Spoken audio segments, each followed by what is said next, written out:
Yau za mu yi magana ne akan EDD, wato ranar da ake tsammanin haihuwa. Akwai hanyoyi guda uku da ake amfani da su, most commonly kenan wanda aka fi amfani da su wajen gano yaushe ne mace za ta yi tsammanin haihuwanta. Ana iya amfani da ranar farko na ƙarshen al'adanta, wato first day of your last menstruation. Ana kuma amfani da scanning, wato hoton ciki da ake zuwa ake ɗauka. Sai kuma na uku shi kuma ana yin amfani da tape kamar wannan kenan. Wannan tape da kamar wanda tape dai da kuka sani wanda tela yake amfani da shi.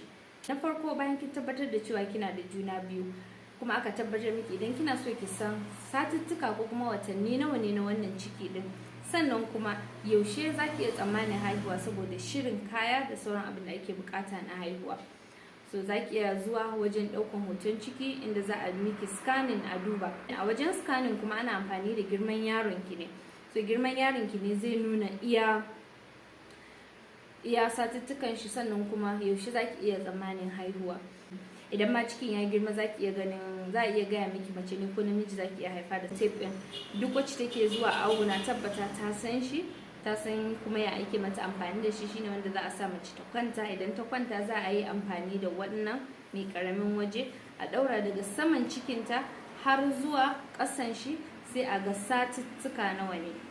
Shi wannan ba laifi, yana bada kusan daidai abin da ake bukata, sai dai shi kuma akwai wasu matsaloli da mace zai yi tana da su wanda zai iya sa a dan samu bambanci na bada satuttuka. Ciki yakan sake, so za a ga cikin ya dan yi girma, hala kuma girman yaro ba girman yaro bane, girman ciki ne. Wata kuma haihuwanta yana haihuwa ne kamar a ce na 7, 8, 9 da sauransu. Shi ma ba lalle ne ya bayar saboda cikin ya riga da ya budu ya sake, so ba lalle ne ya bada adadin da ake bukata ba. Sannan kuma wanda ruwan da ke cikin mahaifanta yana da yawa, shi ma idan wanda ke da ruwa mai yawa a mahaifanta, shi ma zai iya nuna satuttukan sun fi ba yanda suke ba. To amma dai akan kayyade kuma akan samu kusanci a ranar da ake tsammani. Sai abu na uku da ake amfani da shi wajen gano da ranar da ake tsammanin haihuwa shine ana kirgen wata. Ana amfani da kirgen wata a gano yaushe ne watanki na ƙarshe da kika yi al'ada. Idan kika gano watanki na ƙarshe da kika yi al'ada, sannan kuma a gano a wani rana ne wannan al'adan ya zo.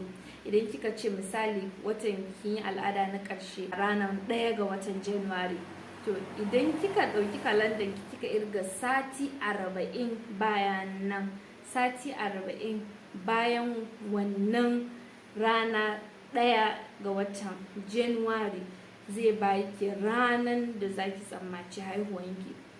Ni a tunanina shi wannan na irgen wata ɗin ya fi kowanne a cikinsu ba da rana da zaki fi tsammanin haihuwanki mafi daidai a cikinsu duka. Abin da yasa kuma na ce haka shine shi kadai ne wanda ba zai bada canji ba, so bambanci.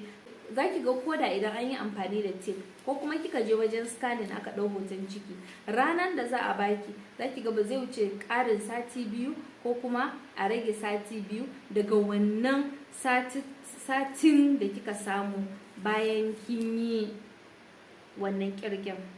Sai sa wannan kirgen yana da muhimmanci, yana da amfani, kuma idan kika rike shi zaki ga kusan anan ne a ƙara sati 2 ko a rage wannan sati 2 akan shi wannan shine ranar da zaki tsammaci haihuwanki.